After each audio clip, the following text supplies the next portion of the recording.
जोहार, नमस्कार। हर व्यक्ति चाहता है कि उसके पास जो भी पूंजी है उसको इन्वेस्ट करके ज़्यादा से ज़्यादा कमाई कर सके। इस तरह कमाई के लिए बाज़ार में सोशल मीडिया, टीवी, रेडियो और जो दूसरे साधन संसाधन हैं उससे बहुत तरह के प्रचार आते हैं और उस प्रचार में इन्वेस्टमेंट के लिए उत्साहित किया जाता है, प्रेरित किया जाता है कि आप इसमें इन्वेस्ट करिए। लेकिन यह बाज़ार का मामला है और बाज़ार में जो उतार चढ़ाव होता है, जैसे आप खबरों में सुनते होंगे कि शेयर मार्केट धराम हो गया, शेयर मार्केट उछल गया, तो उस पर लगातार निगाह बनाए रखने की ज़रूरत है। और अगर सावधानी से अगर आप निवेश नहीं करते हैं तो ऐसी स्थिति में आपकी पूंजी डूब सकती है और आप कंगाली के रास्ते में भी जा सकते हैं। ठीक वैसे ही जैसे किसी ज़माने में फिल्मों में घोड़े पर रेस लगाते थे, रेस में बहुत सारा पैसा इन्वेस्ट करता था लोग, तो कुछ लोग करोड़पति भी बन जाते थे और कुछ लोग कंगाल भी बन जाते थे। बड़े बड़े सेठ कंगाल बन गए। तो सही सलाहकार ज़रूरी है इस तरह के निवेश के लिए, जो आपको सही सलाह दे कि कब आपको मार्केट से उसको निकाल लेना है, कब फिर मार्केट में डाल देना है, किस में डालना है, किस में निकालना है। विज्ञापनों में आप देखते होंगे कि बहुत जल्दी जल्दी में एंकर बोलता है कि यह बहुत जोखिम का मामला है, इसमें ध्यान रखिएगा, ध्यान करके, तो ये आपको बात समझ में नहीं आती है। इसीलिए हम कोशिश कर रहे हैं कि आपकी पूंजी सही जगह इन्वेस्ट हो और वहाँ से आपकी पूंजी बढ़े। इसलिए हमारे साथ आज 3 वित्तीय सलाहकार हैं बीच बहस में, इनका परिचय कराते हैं, फिर इनसे बात करेंगे और ये आपको बताएंगे कि कहाँ कैसे निवेश करना है और कैसे आपको ध्यान रखना है। इसलिए कि सावधानी से अगर आप निवेश नहीं करेंगे तो सावधानी हटी दुर्घटना घटी। हमारे साथ है विकास रंजन सहाय, स्वागत है आपका। हमारे साथ है प्रतीक कुमार, आपका भी स्वागत है। हमारे साथ है पंकज कुमार मिश्रा। ये तीनों वित्तीय सलाहकार हैं जो इस काम में लंबे समय से लगे हुए हैं, तो वो आपको बताएंगे। विकास जी, ये बताइए कि पूंजी निवेश का जो मामला है वो हर जगह हर तरह का, बैंक भी कहता है कि हमारे यहाँ निवेश करिए, पोस्ट ऑफिस भी कहता है कि हमारे यहाँ निवेश करिए, और बैंक में भी तरह तरह के म्यूचुअल फंड्स वगैरह वगैरह आ गए हैं। बाज़ार में और भी बहुत सारे फंड्स हैं। तो किसी व्यक्ति को जो कंप्लीट इस मामले में एलू पे कुछ नहीं पता है उसको, तो कैसे निवेश करना चाहिए, क्या सावधानी बरतनी चाहिए? सर, मुझे लगता है निवेश को ब्रॉडली 2 तरीके से देखना चाहिए। एक इक्विटी होता है, एक डेट होता है।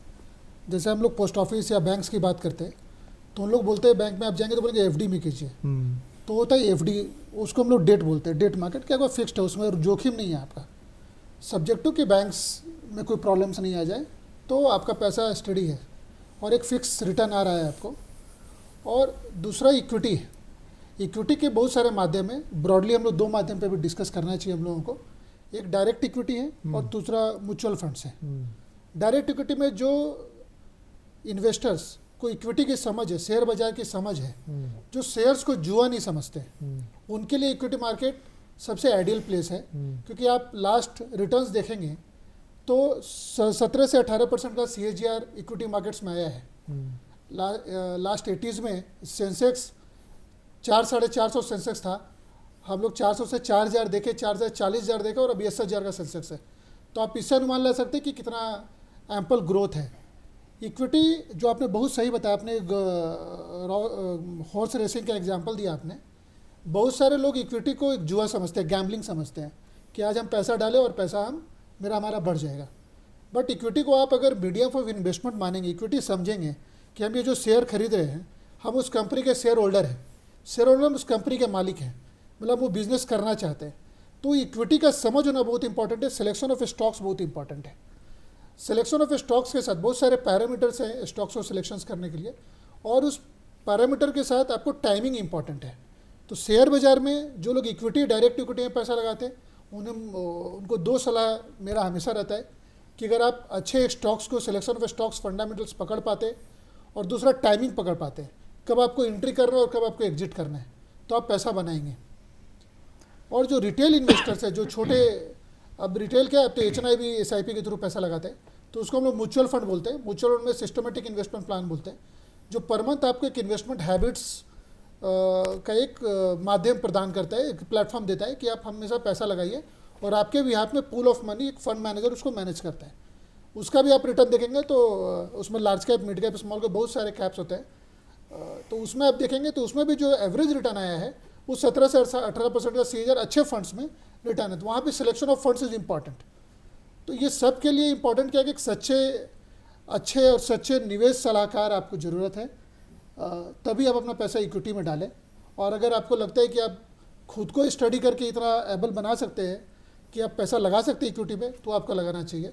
नहीं तो फिर उनके लिए डेट फंड ही है। अगर आप सोचें कि हम इक्विटी को एक जुआ के रूप में आज हम पैसा डालें और कल पैसा बढ़ जाएगा, जो अभी कुछ लोगों ने डेरिवेटिव्स में काम किए हैं, यंग जनरेशन सेबी का डाटा है कि 90% लोगों ने पैसा इसमें गंवाया है। तो ये वो लोग हैं जिनको बाजार समझ में ही नहीं आता है, उनको लगता है बस प्लेटफॉर्म में बाजार बढ़ जाएगा पैसा, तो इस कारण से इक्विटी में पैसा लगाते हैं। तो जो उन्हें मेरी सलाह है सर कि जिनको इक्विटी समझ में आता है वो डायरेक्ट इक्विटी में पैसा लगाए, इस अच्छे निवेश सलाहकार से बात करें, नहीं तो वो डेट में ही बने रहें, FD में बने रहें, ताकि पैसा उनका 6-7% से ग्रो करता रहे। बट स्टिल वो इन्फ्लेशन को बीट नहीं कर पाएंगे।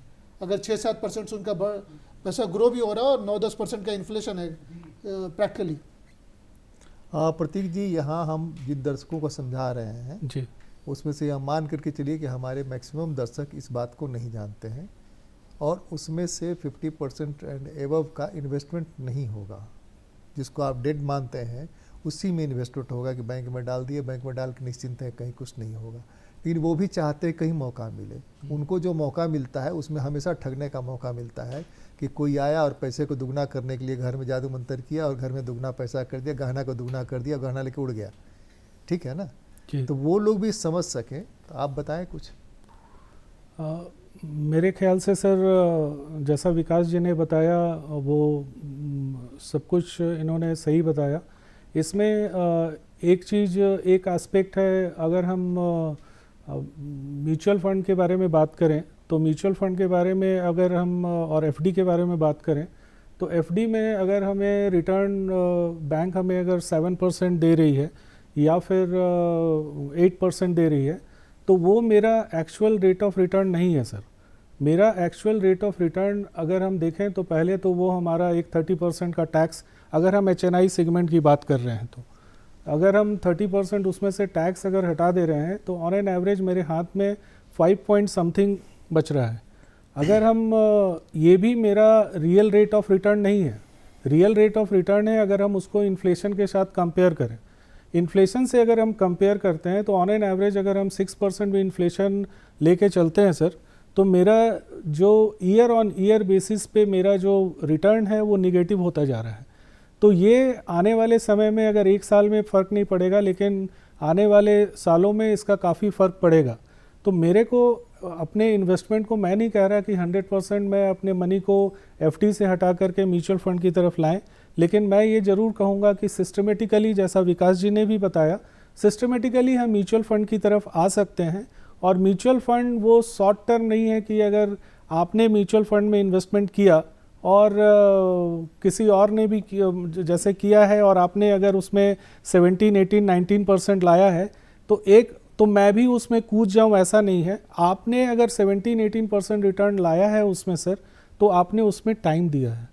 म्यूचुअल फंड में एक सबसे बड़ा एस्पेक्ट यह है कि म्यूचुअल फंड में आपको टाइम देना होता है, और अगर वो टाइम आप देते हैं, अगर आपने अगर उसमें लॉन्ग टर्म 5 साल 7 साल का अगर टाइम दिया है, और बहुत सारे इन्वेस्टर हैं कि हर किसी के पास आज की डेट में, जो आज हम ही हैं जैसे या यहाँ पे 2 सर बैठे हुए हैं, तो इसमें है कि हम लोगों के पास जो रेगुलर इनफ्लो आता है तो हम लोग SIP के माध्यम से इन्वेस्टमेंट कर सकते हैं, उसमें रिस्क कम हो जाता है। और दूसरा ये है कि अगर हमारे पास लमसम भी अगर 10 लाख है तो हम एक फ़ंड आता है, जैसे हम लोग कहते हैं उसको लिक्विड फ़ंड, लिक्विड फ़ंड में पैसे को डाल करके इक्विटी फ़ंड में हम STP कर सकते हैं। इससे भी मेरा रिस्क मिनिमाइज़ हो जाता है। हम रिस्क को मिनिमाइज़ करने के लिए अपने टाइम होराइज़न को बढ़ाएं, प्लस इन्वेस्ट जो करें वो सिस्टमेटिकली करें, या फिर जो रिटायर्ड कस्टमर हैं वो एक मुश्त पैसा डाल करके, जैसे सिस्टमेटिकली इन्वेस्टमेंट होता है वैसे सिस्टमेटिकली विड्रॉवल भी होता है। तो ये अगर हम कुछ चीज़ों पे ध्यान दें तो मेरा रिस्क भी मिनिमाइज़ हो जाएगा और इन रिटर्न जो आएगा वो इन्फ्लेशन को बीट कर पाएगा। पंकज जी कुछ और विस्तार दीजिए इसको। विकास सर ने, प्रतीक सर ने मार्केट के बारे में बात की, प्रोडक्ट के बारे में बात की, इसमें ये बिल्कुल समझ में आया। टर्म जो है ना, टर्म इस्तेमाल करिए जो हमारा दर्शक समझ जी जी, सके। मैं उसी इसलिए पर आ थोड़ा रहा सा हूँ। वो उसको चेंज जी जी करिए। जी। हाँ। तो मार्केट से तो पैसा बनते हैं, प्रतीक जी ने भी कहा, सभी लोग बोलते हैं, लेकिन प्रैक्टिकल में क्या होता है कि सभी लोग उतना मुनाफा, उतना पैसा नहीं बना पाते हैं। तो इससे थोड़ा अलग एस्पेक्ट मैं थोड़ा ध्यान केंद्रित करना चाहता हूँ। इन्वेस्टर का जो बिहेवियर है तो वो भी ज़रूरी है। तो थोड़ा सा जो है इन्वेस्टर को, जो आम निवेशक हैं, उसको थोड़ा अपने पर भी काम करने की ज़रूरत है कि जहाँ भी पैसा हम डाल रहे हैं, मान लो बैंक में एफडी कर रहे हैं, पोस्ट ऑफिस में डिपॉजिट कर रहे हैं, म्यूचुअल फंड में जा रहे हैं, शेयर मार्केट में जा रहे हैं, तो थोड़ा सा उस पर काम करने की ज़रूरत है। ये जानने की ज़रूरत है कि वो क्या है। मान लीजिए कि शेयर मार्केट में मैंने देखा है कि भाई रिटर्न बहुत अच्छा बनता है, वो सुन करके, सोशल मीडिया पर देख करके या किसी के कहने पर हमने डाल दिया। आमतौर पर यही होता है। हाँ, आमतौर पर यही होता आमतौर है। पर यही होता है। आमतौर पर डूबता भी इसीलिए है हाँ, तो कि हमको तो कोई समझ नहीं है, हाँ, और वहाँ सुन लिया कि भाई उसने कहा कि भाई हम तो डाले, देखो हम इतना का इतना इतना- बना लिए, तुम बैंक में पड़े हुए हो ना, प्रैक्टिकल वो भी क्या- डाल दिया आंख मूंद करके। बिल्कुल। अब प्रैक्टिकल क्या है नहीं है कोई नहीं जानता है। तो सुनने के बेसिस पर यूट्यूब में देख करके लोग इस तरह का डिसीजन ले लेते हैं। लेकिन ये भी जानना जरूरी है कि मान लीजिए शेयर मार्केट में इन्वेस्ट कर दिए या म्यूचुअल फंड के थ्रू भी जो शेयर मार्केट से संबंधित स्कीम है उसमें इन्वेस्ट कर दिए, लेकिन उसका क्या नेचर है, क्या उस तरह का रिटर्न सब दिन देगा या बीच बीच में उसमें गिरावट भी आएगी, ये तमाम चीज़ को जानने की ज़रूरत है। तो यहाँ पर एक पहला चीज़ है कि इन्वेस्टर इस चीज़ को जाने, चीज़ को समझे, या फिर ऐसे एक्सपर्ट को, ऐसे लोगों को जिस पर भरोसा कर सके उसको जानने की कोशिश करे। या फिर हम सारे स्कीम को, मार्केट को, प्रोडक्ट को नहीं जान पाते हैं, चलो ये नहीं जान पाते हैं, तो यदि इस तरह के आदमी को, इस तरह के एडवाइजर को, इस तरह के डिस्ट्रीब्यूटर को यदि नहीं खोज पाते हैं, खोज करके नहीं जान पाते हैं, तो दिक्कत है। तो वो जरूरी है कि उनको जाने, समझें, फिर उनके थ्रू हम इन्वेस्ट कर सकते हैं। ये बेसिक चीज़ है, इनको ध्यान में देने की ज़रूरत है। कई बार क्या होता है कि लोग इन्वेस्ट कर देते हैं शेयर मार्केट में, और जो रिस्क है वो बैंक की तरह चाहते हैं, वो नहीं होगा ना। मान लो हम बैंक में इन्वेस्ट कर दिए, रिटर्न चाहेंगे स्टॉक मार्केट की तरह, वो भी नहीं हो पाएगा। तो बेसिक चीज़ें हैं, इस पर ध्यान देने की ज़रूरत है। अब जैसे देख लीजिए कोविड में मार्केट गिरा, बहुत सारा लोग परेशान थे, गिर गया। वही इन्वेस्टर जब 1 साल बाद, 2 साल के बाद रिग्रेट किए, क्यों नहीं डाल दिए? जो कोविड में रिग्रेट कर रहे थे, ठीक है, वही फिर पछता रहे थे जब मार्केट ऊपर चला गया। फिर वो इन्वेस्ट किया उस समय में, आज फिर गिर गया, फिर वो रिग्रेट कर रहे हैं। तो जानना जरूरी है कि जो आम निवेशक है वो समय के हिसाब से अपने आप को बदले नहीं, इवन कि पुराना मिस्टेक से सीखने की जरूरत है। जैसे मान लिया कोविड में जो लोग रिग्रेट किए नहीं डाल पाए, आज गिरा हुआ बाजार है, तो उसको याद करने की जरूरत है। तो इस तरह से थोड़ा सा इन्वेस्टर को अपने पर भी काम करने की जरूरत है, या फिर अच्छे लोगों को, अच्छे एडवाइजर जो रिस्पॉन्सिबल हो और इन्वेस्टर के साथ वो लंबे समय तक चले, ये जरूरी है। देखिए, अपने यहाँ 2 दिक्कत है। एक तो गूगल महाराज सबसे बड़े ज्ञानी हैं, सबसे ज़्यादा ज्ञान वही देते हैं, उस ज्ञान से सब लोग प्रभावित हो, वहीं से ज्ञान ले रहा है, ठीक है ना। अब है कि वहाँ से कितना ज्ञान मिलता है और कैसे करता है। हम आपसे क्या नाम है, विकास जी, ये जानना चाहते हैं कि हमको तो पता नहीं है कि बाज़ार किस मामले में चढ़ेगा, किस मामले में उतरेगा, या आम आदमी को नहीं पता है, लेकिन वो चाहता है कि हम इन्वेस्ट करें ताकि हमको अच्छी आमदनी हो, जो आप कह रहे हैं उसके हिसाब से। तो बाज़ार गिरेगा, बाज़ार चढ़ेगा, कब बाज़ार गिरेगा, कब, लगातार उसको वॉच कौन करेगा? वॉच करने के लिए उसके पास समय नहीं है कि दिन भर मोबाइल पर बैठ के वॉच करता रहे। तो जो इन्वेस्टर होगा, या जो ये क्या नाम है, उसका जो एजेंट होगा, जो वित्तीय सलाहकार होगा, वो उन पर कम्प्लीटली डिपेंडेंट हो जाता है, और उस डिपेंडेंसी में कई बार उसको धोखा मिलता है। नंबर 1। नंबर 2, बैंक्स भी म्यूचुअल फंड बेच रहे हैं, कई तरह के गोल्ड के स्कीम हैं, कई तरह के हैं।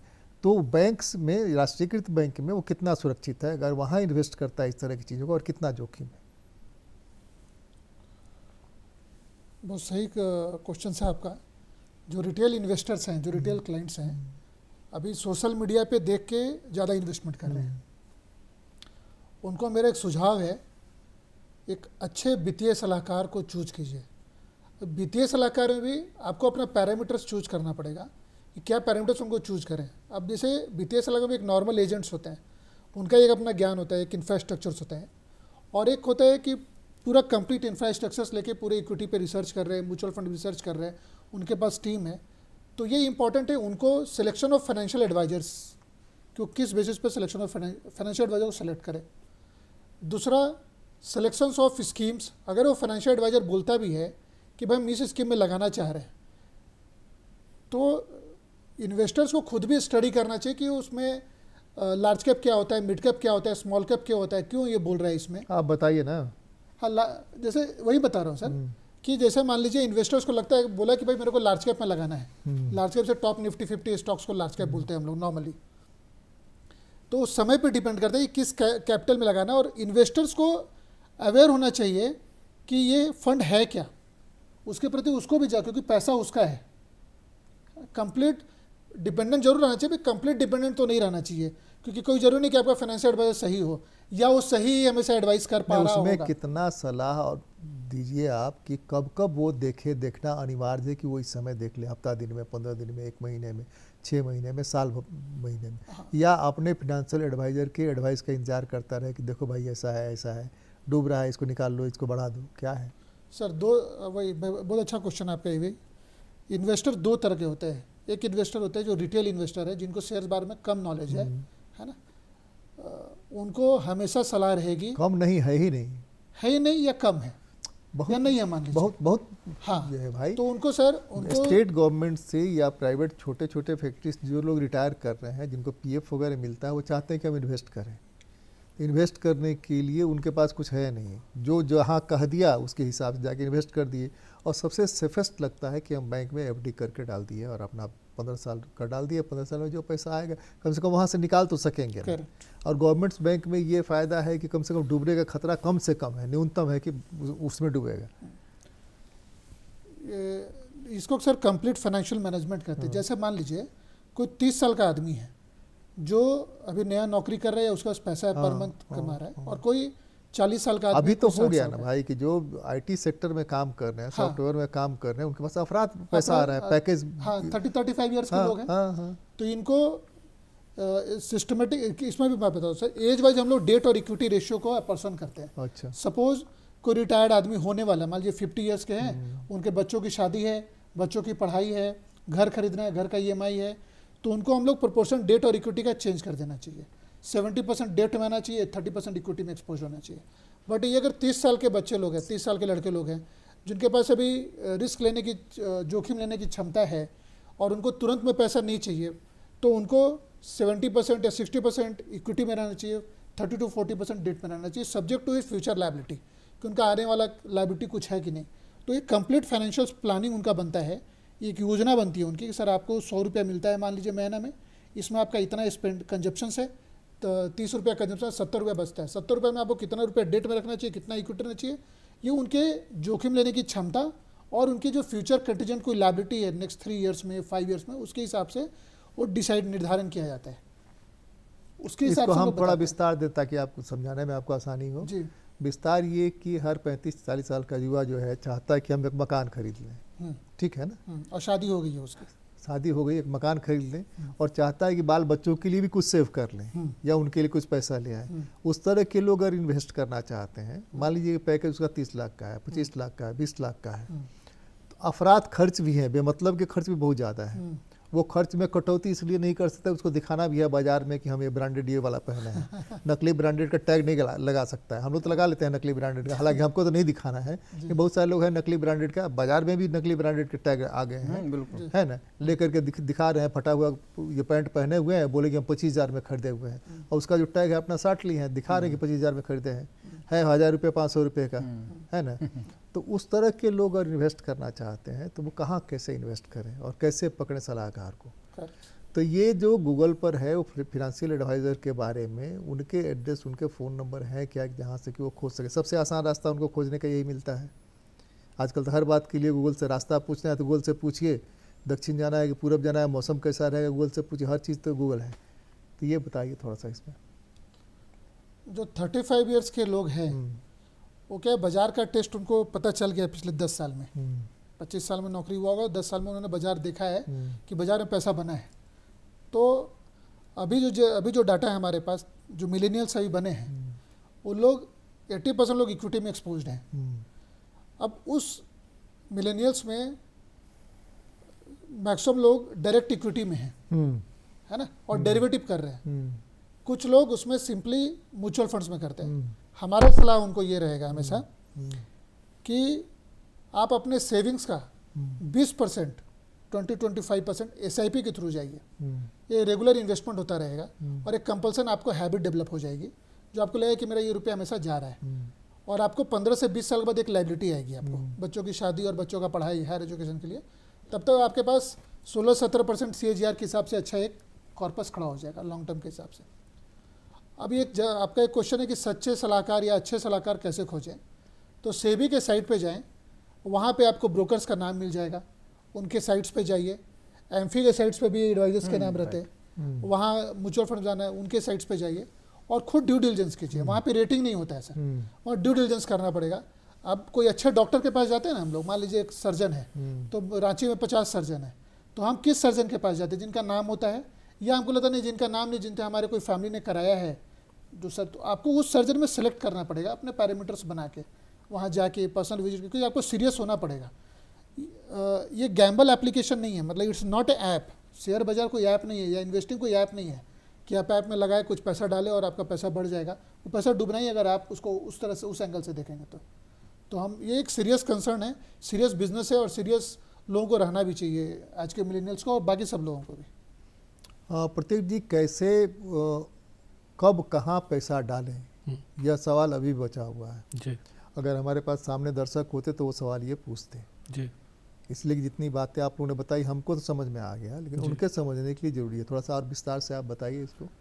सर, विकास सर ने जो बताया इक्विटी मार्केट, अगर और आपने कहा कि ऐसे कस्टमर्स हैं जो जिनको अभी मार्केट के बारे में कोई नॉलेज नहीं है, तो मार्केट के बारे में नॉलेज नहीं है तो एक तो हो गया कि डायरेक्ट इक्विटी में वो जाएं। मार्केट का नॉलेज सिर्फ उतना है जितना अवर की टीवी देखते हैं, हाँ जी, उससे ज़्यादा नॉलेज नहीं है। किसी से सुना है कि हाँ इस तरह से पैसा इन्वेस्ट करना है, तो मैक्सिमम लोग डूबते हैं। Yes sir. तो इसमें है कि हम एक होता है डायरेक्ट इक्विटी, जैसा विकास जी ने बताया, तो वो जिनको मार्केट का नॉलेज है वो डायरेक्ट इक्विटी में जाएं, मतलब पार्ट ऑफ हिज मनी वो डायरेक्ट इक्विटी में जाएं। और नहीं तो एक इनडायरेक्ट इन्वेस्टमेंट होता है, इनडायरेक्ट इन द सेंस कि वो मार्केट में तो जा रहे हैं लेकिन थ्रू अ फंड मैनेजर, जिसको हम लोग म्यूचुअल फंड कहते हैं। म्यूचुअल फंड में मैं हमेशा शेयर मार्केट म्यूचुअल फंड में अंतर क्या है? वो हो गया कि आप डायरेक्टली आप इक्विटी उस पर्टिकुलर कंपनी के हिस्सेदार बन रहे हैं, हम इक्विटी में लगा रहे हैं पैसे को। और म्यूचुअल फंड में तो आपको यूनिट्स मिल रही है, आप यूनिट के ऑनर हैं। आप जब यूनिट को सेल कर देंगे तो यूनिट हमारा बढ़ रहा है कि घट रहा है? घट रहा है, वो आपको रेगुलर बेसिस पे उसके NAV पे डिपेंड करता है। तो रेगुलर बेसिस मतलब हफ्ते में, 15 दिन में, वो एक सर महीने में, डेली बेसिस पे वो उसमें अप एंड डाउन आती है। अब उसमें है कि आपका अगर इक्विटी ओरिएंटेड स्कीम है तो चाहे वो डेट ओरिएंटेड स्कीम है, उसमें NAV में उतार चढ़ाव आता रहता है। डेट में थोड़ा नॉमिनल आता है, लेकिन इसमें इक्विटी में फ्रिक्वेंटली डेली बेसिस पे वो आता है। कौन सा टाइम होता है जिसमें कि उतार चढ़ाव का पता चल सकता है? किस टाइम में दिन में देखना चाहिए? सर दिन में तो वैसे उसमें जो लेट नाइट जो NAV डिक्लेयर होती है, जब बंद होता है तब देखने से? सर बंद होते भी म्यूचुअल फंड का NAV नहीं पता चलता है। लेट इवनिंग जो NAV डिक्लेयर होती है तो बेटर होता है नेक्स्ट मॉर्निंग आपका उसका NAV आ जाता है, आप उसको देख सकते हैं। नेक्स्ट मॉर्निंग में देख करके नेक्स्ट मॉर्निंग आपके पोर्टफोलियो में आ जाता है। आप डिसाइड अप्रॉक्सीमेटली 8:39 के आसपास में, 9:30 के आसपास में वो NAV डिक्लेयर होता है। उस समय डिसाइड कर सकते हैं कि क्या करें नहीं करें, या आपने फाइनेंशियल एडवाइजर? नहीं, आप अगर म्यूचुअल फंड में इन्वेस्टमेंट कर रहे हैं तो आज 3 बजे से पहले जो भी आपने इन्वेस्टमेंट किया उसका आपको NAV उस सेम डे का आपको NAV मिलेगा। लेकिन अगर 3 बजे के बाद किया तो आपको नेक्स्ट डे का NAV मिलेगा, चाहे आप पैसा विड्रॉ कर रहे हैं सर, चाहे आप पैसा लगा रहे हैं। तो मेरा ऑलवेज यही है कि हम अपने टाइम होराइजन और अपने गोल के ओरिएंटेड, अगर गोल मेरा है, मेरे को लगता है कि मैं ये पैसा अपने रिटायरमेंट के लिए पार्क करना चाहता हूँ, तो हमारा गोल डेफिनेटली हमारा 20 साल 25 साल का होगा। मेरा अगर मैं अपने बच्चे के लिए कुछ इन्वेस्टमेंट करना चाहता हूँ तो डेफिनेटली मैं एक फोल्डर लूँगा और उस फोल्डर में डाल दूँगा अपने बच्चे का नाम कि ये मैं लंबे पीरियड के लिए अपने बच्चे के लिए करना चाह रहा हूँ। और फिर कुछ लोग उसमें वैकेशन के लिए भी इन्वेस्टमेंट करते हैं कि मैं इतने लंबे पीरियड के लिए मैं पैसे डालूँगा और आफ्टर 3 इयर्स 5 इयर्स मैं वैकेशन एंजॉय करूँगा। कुछ लोग होम के लिए भी करना चाहते हैं कि मैं इतना बड़ा लोन अभी नहीं लूँगा, मैं 10 इयर्स 15 इयर्स सेव करूँगा, इतना पैसा मैं जमा कर लूँगा और रेस्ट मनी मैं फिर लोन पे जाऊँगा। तो गोल बेस्ड अगर हम इन्वेस्टमेंट करें और सिस्टमेटिकली इन्वेस्टमेंट करें तो आई डोंट थिंक कि कहीं पे भी कोई हिच वाली बात है। हाँ, डायरेक्ट इक्विटी में अगर हम इन्वेस्टमेंट कर रहे हैं तो वहाँ हमें खुद भी अवेयर रहना पड़ेगा अपने एडवाइज़र के साथ साथ। पंकज कुमार मिश्रा, ये बताइए कि बैंक्स जो राष्ट्रीयकृत बैंक हैं, पोस्ट ऑफिस जो है, वो जो म्यूचुअल फंड बेचते हैं या इस तरह का जो भी इन्वेस्टमेंट का प्लान करते हैं, और दूसरे जो ये हैं उसमें क्या अंतर क्या है?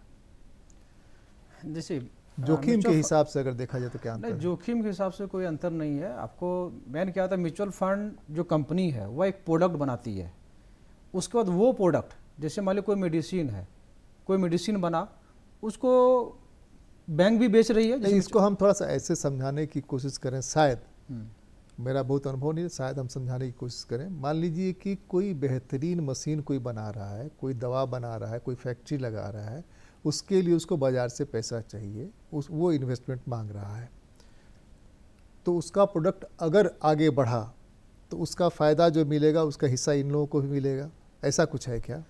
नहीं, वो तो सब जगह बराबर ही है। इस मामले में देखेंगे, बैंक यदि सेल कर ली है, कोई भी बैंक, चाहे PSU, बैंक नहीं, हम बोल रहे हैं कि इन्वेस्टमेंट जो है, इन्वेस्टमेंट किस चीज़ में करना है, पूंजी किस चीज़ से आएगा, उसका कहीं ना कहीं यूज होगा तब ना पूंजी बढ़ेगा। ठीक बोल रहा है वो आप डायरेक्ट इक्विटी। निरमा पाउडर हो या सर्फ हो, हम्म, नहीं, या घड़ी डिटर्जेंट हो, जो भी है कहीं ना कहीं इन्वेस्ट तो हो रहा है ना।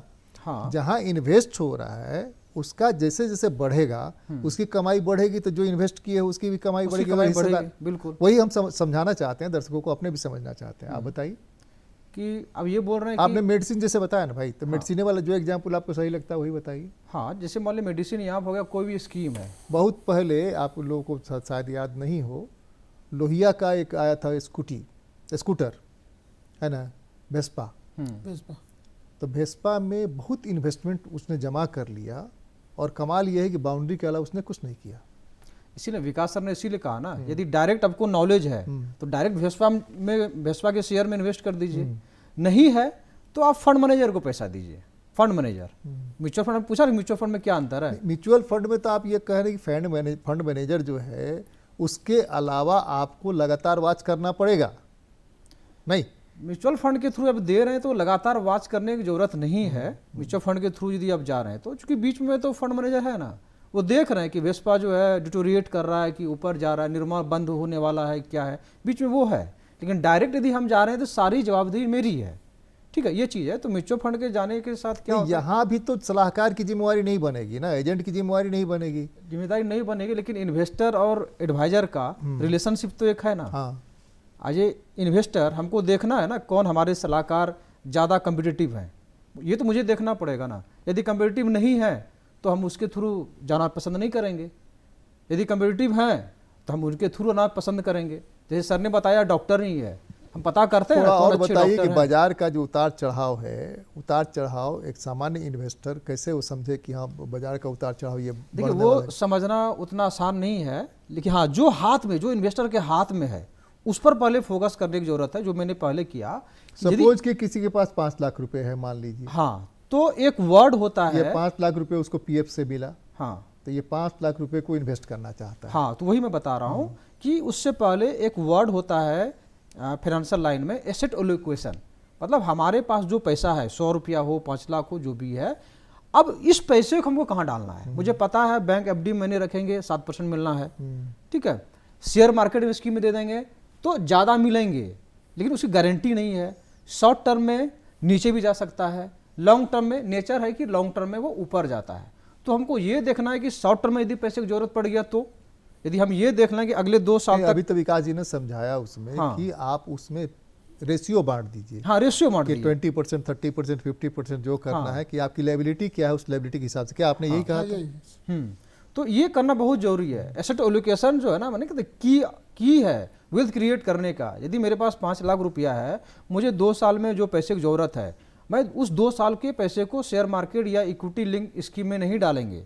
हाँ, यदि 2 साल के बाद वाला जो पैसा है, 3 साल बाद वाला, 5 साल बाद वाला, जिसको कि सर ने कहा लॉन्ग टर्म गोल मतलब एक शॉर्ट टर्म भी होते हैं, मिड टर्म भी होते हैं, लॉन्ग टर्म भी होते हैं।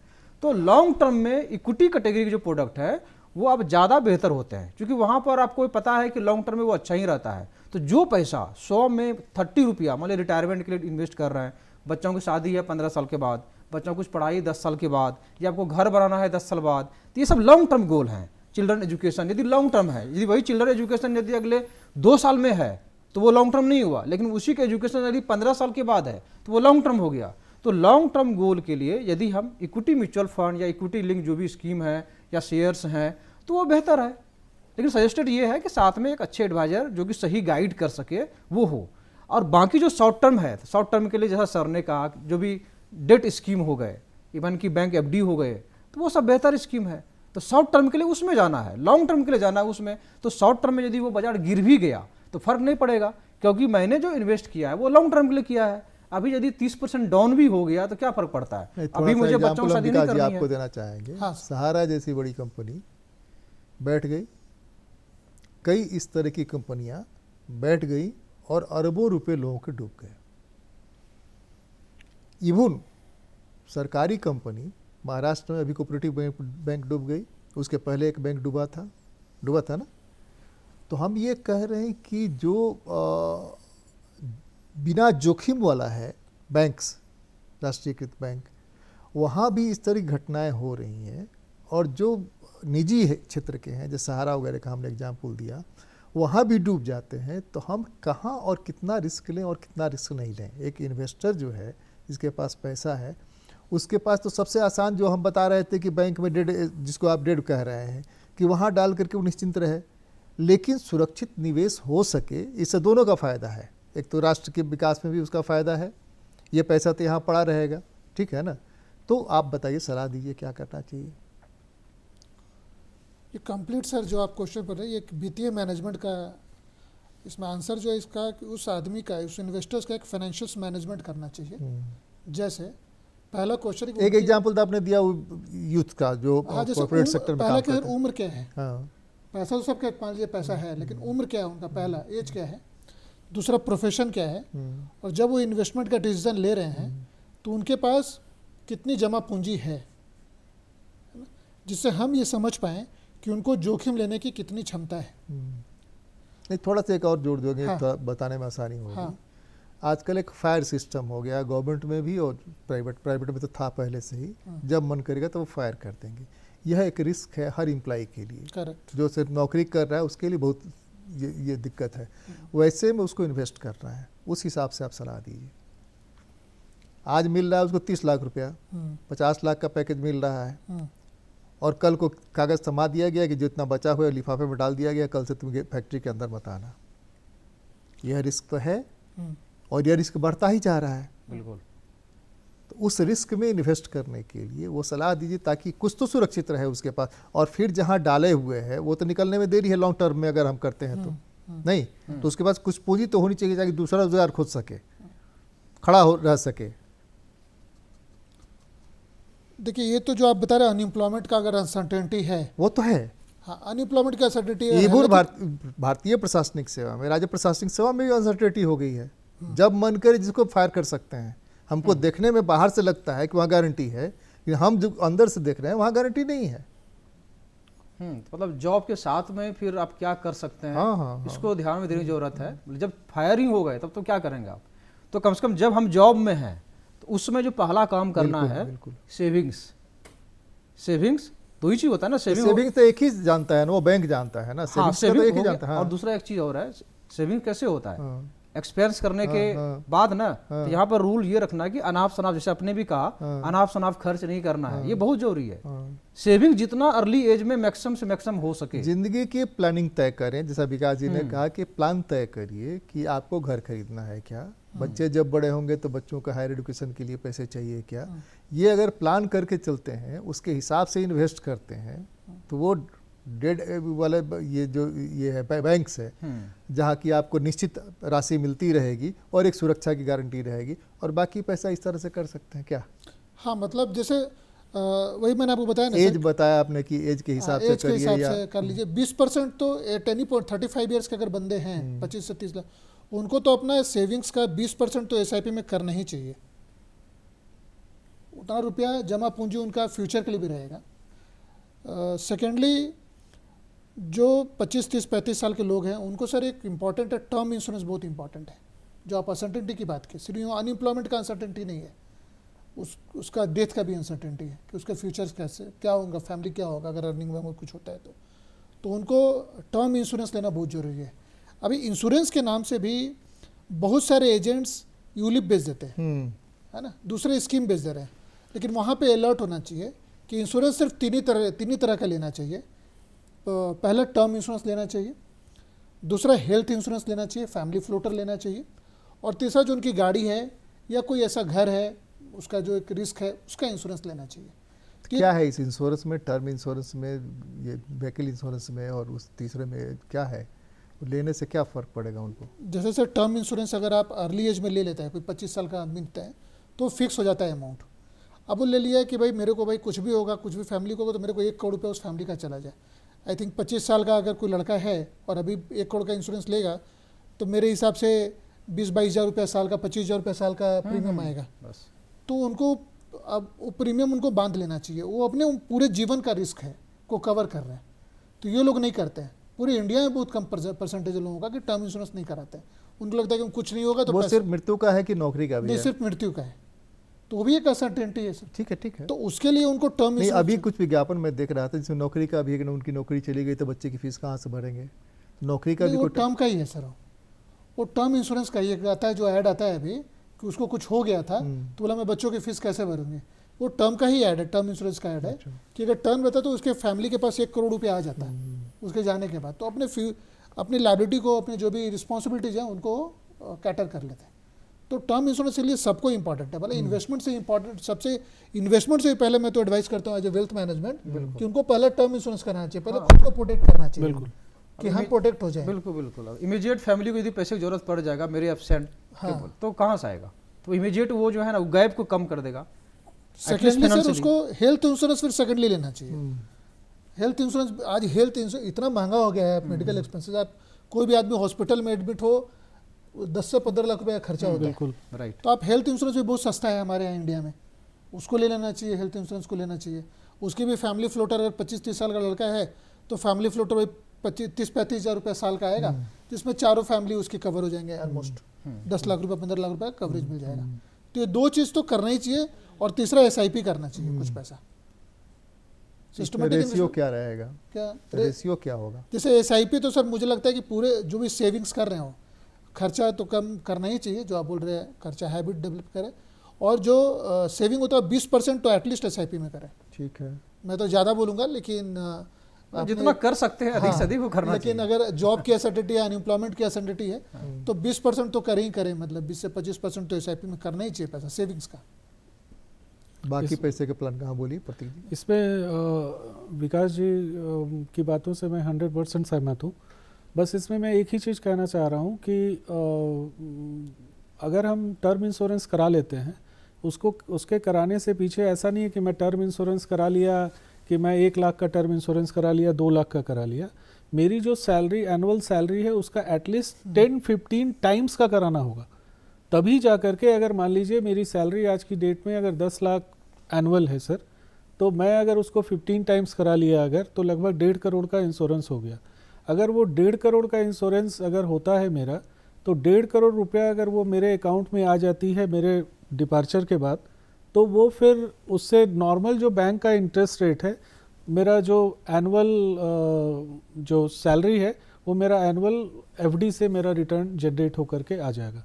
हेल्थ इंश्योरेंस में भी वही चीज़ है। मेरे को जैसा विकास जी ने बताया कि हम हेल्थ इंश्योरेंस भी केवल अपने फैमिली का ही नहीं, अपने अगर हम आज अगर कोई फ्लैट रखे हैं तो उसका भी एक इंश्योरेंस करा के रखना चाहिए। इन केस कोई भी दुर्घटना घटी तो उसका भी मेरे को वहाँ से पे नहीं करना पड़ेगा, दूसरी पार्टी को पे नहीं करना पड़ेगा। हाँ जी सर, जो डिपेंडेंट है उसको पे नहीं करना पड़ेगा। यस डिपेंडेंट प्लस अगर मान लीजिए वो हमारा अगर ये होम लोन जैसे मैं लेता हूँ, तो होम लोन को भी इंश्योर्ड कर लेना चाहिए, ताकि अगर खुदा न खास्ते मैं अगर चला गया तो मेरी फैमिली को उसका रीपेमेंट नहीं करना पड़ेगा। करेक्ट। तो ये सारी चीज़ें जो बेसिक फैक्ट्स हैं, इसको पहले कंप्लीट करना चाहिए, एंड देन फिर अगर हम इन्वेस्टमेंट की तरफ आते हैं सर, तो इन्वेस्टमेंट में जैसे विकास जी ने बताया, उसी को मैं थोड़ा सा डिफरेंटली बता रहा हूँ कि पहले अगर मेरी इनकम है इनकम के बाद हम पहले खर्चे करते हैं, जैसा पंकज जी ने भी बताया था, उसके बाद फिर हम सेविंग्स और इन्वेस्टमेंट की तरफ जाते हैं। लेकिन अब रूल चेंज हो गया है सर। अब मेरी जो इनकम है उसमें पहले मेरे को अपना इन्वेस्टमेंट और सेविंग्स को देखना है एंड देन एक्सपेंस को देखना है। ये थर्ड स्टेप आ जा रहा है एक्सपेंस को। अब जैसी भी मेरी रिक्वायरमेंट है, जैसा मेरा ये है, अगर मेरा टाइम होराइजन ही नहीं है 5 साल का, तो हम इक्विटी ओरिएंटेड म्यूचुअल फंड या इक्विटी के बारे में सोच नहीं सकते। अगर आज मेरे को, जैसे आपने एक एग्जांपल दिया था कि अगर आज मेरे पास 5 लाख रुपया है तो मैं कहाँ इन्वेस्टमेंट करूँ, तो 5 लाख रुपया है तो सबसे पहला क्वेश्चन आएगा आप टाइम कितना देंगे। उसके बाद फिर वो इक्विटी, डेट और एफडी और सारी चीज़ें सर आएंगी। तो उसमें अगर फाइनेंशियल एडवाइजर से मिले तो फाइनेंशियल एडवाइजर क्या सलाह होगा? उनका भी सलाह वही होगा, जो भी उनसे मिलेंगे यही सारी चीज़ें पूछेंगे कि भाई आपका टाइम होराइजन क्या है, आप कितने समय के लिए इन्वेस्टमेंट करेंगे, आपका रिस्क प्रोफाइल क्या है, आप रिस्क लेंगे या नहीं लेंगे। बहुत इन्वेस्टर बोलेंगे कि नहीं, मैं अगर ये 5 लाख रुपया को 4 लाख अगर हो जाता है किसी टाइम फ्रेम में, तो ऐसा नहीं है कि घबरा करके बाहर निकल जाना है। हम लोग नॉर्मली क्या करते हैं सर कि आज जैसे मार्केट नीचे ऊपर जो हम लोग जितनी जाते सुन रहे हैं, जब मार्केट ऊपर रहता है 80,000 पे था, 84,000 पे था, तब लोग उसमें पैसे डाल रहे थे और आज की डेट में लोग पैसे निकाल रहे हैं, जबकि उल्टा होना चाहिए। मार्केट जब हायर लेवल पे जाए तो हमें पैसा विड्रॉ करना चाहिए, प्रॉफिट बुक करना चाहिए, और मार्केट जब लोअर लेवल पे जाए तो हमें एडिशनल परचेज करना चाहिए। तो ये अगर हमारे पास पहले से पता होना चाहिए, आज मेरे पास पैसा है तो मेरे को पता है कि मेरे को इसमें 3 साल टाइम दे सकते हैं, हम 5 साल टाइम दे सकते हैं, उसके अकॉर्डिंगली फिर फंड वगैरह डिसाइड होंगे सर। पंकज जी, बहुत सारे मामले आए हैं जिस मामले में ये हुआ है कि हर्षद मेहता कांड से लेकर के इस तरह के बहुत सारे कांड हुए हैं, जिस कांड में इस तरह का पता चला कि फर्जी उछाल दिया गया। उस उछाल से इन्वेस्टर को क्या नुकसान हो सकता है और वो कितना सावधानी बरत सकता है? ना, इस तरह के कुछ भी इंसिडेंट होते हैं तो आम निवेशक को तो नुकसान होता ही है। तो यह एक तरह से कह सकते हैं जिसकी वजह से रेगुलेटरी बॉडी, जैसे शेयर मार्केट, म्यूचुअल फंड के जो रेगुलेटरी बॉडी है, वो जितना सख्त होंगे उतना इस तरह के एपिसोड, इंसिडेंट कम होंगे, क्योंकि उसके बाद फिर से भी सबको जो है और एक्स्ट्रा पावर मिला। हाल के दिनों में बहुत सारे मामले ऐसे आए हैं जिसकी वजह से इन्वेस्टर को बहुत सारा नुकसान हुआ। बिल्कुल, हाल के दिनों में नाम ले ले, जहाँ बैठे हैं वहाँ नाम लेना उचित नहीं है, आपको भी पता है। तो वैसी स्थिति में इन्वेस्टर जो है कैसे प्लान करे, ये एक बहुत बड़ा सवाल है। वो जोखिम जो हम बार बार कह रहे हैं, वो जोखिम से मुक्त करना चाहते हैं, इसीलिए हमारा शीर्षक भी है सावधानी से इन्वेस्ट करें, निवेश सावधानी से करें। तो वो हम उनको एश्योर करना चाहते हैं, तो आप भी एश्योर करिए उनको। नहीं, एश्योर करने में तो बात सही है। तो ये तो थोड़ा जॉब बढ़ जाता है, जो भी फाइनेंशियल एडवाइज़र है उनकी जॉब बढ़ जाती है इस तरह की चीज़ को, चूँकि डे टू डे वो चूँकि जुड़े हुए रहते हैं, तो उनके पास मैसेजिंग जल्दी आते हैं, क्योंकि टाइम रहते हुए वो फिर अपने निवेशक को बचा भी सके। और हमने अपने एक मित्र को देखा, ऊंचे ओहदे पर थे बेचारे, ऑफिस उनका इस ढंग का था कि वो दिन भर शेयर मार्केट देखते रहे, दिन भर, जब जाए तो टीवी खुला हुआ है। हम बोले भाई इतने बड़े अफसर है, कोई काम था? बस एक भी फाइल हमारे पास नहीं पड़ेगी। और सच में जो फाइल आता था तुरंत साइन करके उसको वापस कर देते थे, और कोई और चैनल चलता ही नहीं था। तो टीवी पर जब मैसेज आते हैं तो उन्होंने हमको बहुत प्रेरित किया। हम बोले नहीं भाई, हमको बकस दी हमारे बस का नहीं है कि हम देख सके। नहीं, टीवी पर, यूट्यूब पर जो चीज़ें आते हैं ना, वो सबसे लास्ट में आते हैं, जब बाद में आते हैं, उसके पहले ही इंसिडेंट हो जाते हैं। तो जरूरत है कि पहले कैसे ध्यान रख, पहले ही ऐसा कुछ गलती नहीं करा।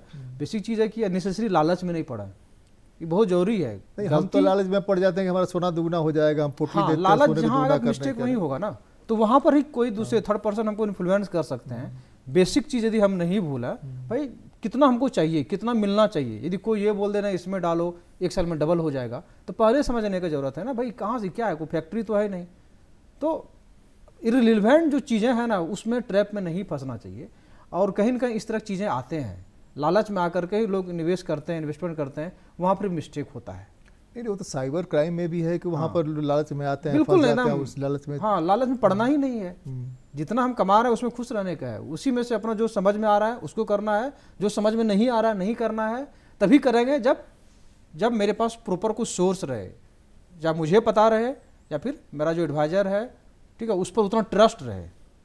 अब विकास जी थोड़ा सा बताइए प्रोसीड्योर, जो इन्वेस्टमेंट करना चाहता है उसका प्रोसीड्योर क्या है, कैसे प्रोसीड्योर, किस प्रोसीड्योर में जाए, यूट्यूब के माध्यम से जाए, आपके माध्यम से जाए, या कोई और एडवाइज़र खोजे, प्रोसीड्योर क्या होगा, और मिनिमम कितनी पूंजी चाहिए, मैक्सिमम का तो कोई लिमिट नहीं है, मिनिमम कितनी पूंजी चाहिए। ठीक है सर। जैसे ये तो होता बहुत आसान है कि 10 रुपये का आता है, 10 रुपये का आप खरीद लीजिए, 10 रुपये से क्या होने वाला, नहीं 100 रुपये का आता है, 100 रुपये खरीद लीजिए, 5 खरीद लीजिए, कल को 50,000 हो जाएगा, अच्छा होता नहीं है, इसलिए थोड़ा सा प्रोसीड्योर बताइए। पहले तो एक चीज़ स्पष्ट कर देते हैं कि जो म्यूचुअल फंड्स की बात कर रहे हैं हम लोग, हाँ। ये म्यूचुअल फंड भी शेयर बाजार ही है। मैंने शुरू में ही आपको बताया, शेयर बाजार में इन्वेस्टमेंट करने के हाँ, जो बिल्कुल। प्रोसेस तरीके हैं, एक डायरेक्ट इक्विटी के थ्रू और through mutual fund, through fund manager के थ्रू। और आप इसके पहले एक और क्वेश्चन पूछे जो इन्वेस्टर्स को जानना चाहिए कि रिस्क कितना है, जोखिम कितना है, इसमें लगाएंगे क्या होगा नहीं होगा। तो सर इम्पॉर्टेंट है अंडरलाइंग एसेट्स। अगर आप डेट में पैसा लगाएंगे तो आपका रुपया सेफ है, आपको रिस्क नहीं है, आपको एक सर्टेन रिटर्न आएगा, 6% 7% का रिटर्न आएगा, पोस्ट टैक्स कम हो गया, आपको 30% का अगर हाई स्लैब में 30% टैक्स लग जाएगा। बट अगर इक्विटी घर में में पैसा अगर बैठे हुए हैं तो मोटरसाइकिल से दुर्घटना होने का खतरा नहीं है, खतरा नहीं है। लेकिन बाहर निकल रहे हैं तो आपको फायदा है कि दुनिया देखेंगे और वहाँ कुछ का। Very true sir, very true, यही मैं बोलना चाह रहा था। अब आपको दुनिया देखना है तो शेयर बाजार क्या है सर, शेयर बाजार को हम लोग दो तरीके से नापते हैं, एक निफ्टी का इंडेक्स बोलते हैं उसको, एक सेंसेक्स का इंडेक्स बोलते हैं। तो वो जो दिखता है वो बेसिकली पूरे भारत की आर्थिक व्यवस्था का बैरोमीटर है, वो मापदंड एक इंडेक्स बनाया हुआ है कि ये अगर बढ़ रहा है तो इकोनॉमिक ग्रोथ बढ़ रहा है, घट रहा है तो घट रहा है। तो आम इन्वेस्टर को भी यही समझना चाहिए कि शेयर बाजार में जो हम इन्वेस्टमेंट कर रहे हैं, इधर थ्रू इक्विटी और इधर थ्रू म्यूचुअल फंड, हम इकोनॉमिक ग्रोथ में पार्टिसिपेट करने वाले हैं। करेक्ट सर, ये अगर हमको समझ आ गई कि हमको इकोनॉमिक ग्रोथ में पार्टिसिपेट करना है। अब इकोनॉमिक ग्रोथ में पार्टिसिपेट करने के लिए आपको भारत पे विश्वास करना होगा, भारत की कंपनियों पे विश्वास करना होगा, और स्मार्ट होना होगा कि हमको सिलेक्शन ऑफ स्टॉक्स बहुत इंपॉर्टेंट हो, सिलेक्शन ऑफ कंपनी बहुत इंपॉर्टेंट हो। और कोई ज़रूरी नहीं कि जो सिलेक्शन कर रहा है कंपनी, चाहे कोई फंड मैनेजर हो, उसका डिसीजन सही ही होगा, है ना। वो डिपेंड करता है उसके इंटेलिजेंस पे, उसका एक्सपीरियंस पे और उसकी इंटीग्रिटी पे, कि फंड मैनेजर का भी इंटीग्रिटी बहुत स्ट्रॉन्ग इंपॉर्टेंट होना बहुत जरूरी है कि जो डिसीजन ले रहा है वो। ये जो आप बार बार इंटीग्रिटी वाला वर्ड बोल रहे हैं ना, यही सबसे, यही क्रक्स है सर बाजार का। यही यही क्रक्स है। अगर मेरा इंटीग्रिटी स्ट्रांग है तभी हम बाजार में स्टैंड कर सकते हैं, एज ए डिस्ट्रीब्यूटर भी, एज ए फाइनेंशियल एडवाइजर भी, एज ए शेयर ब्रोकर भी, as a mutual fund manager के हिसाब से भी। अगर मेरा इंटीग्रिटी स्ट्रांग नहीं है तो हमारे पास क्यों क्लाइंट्स आएंगे।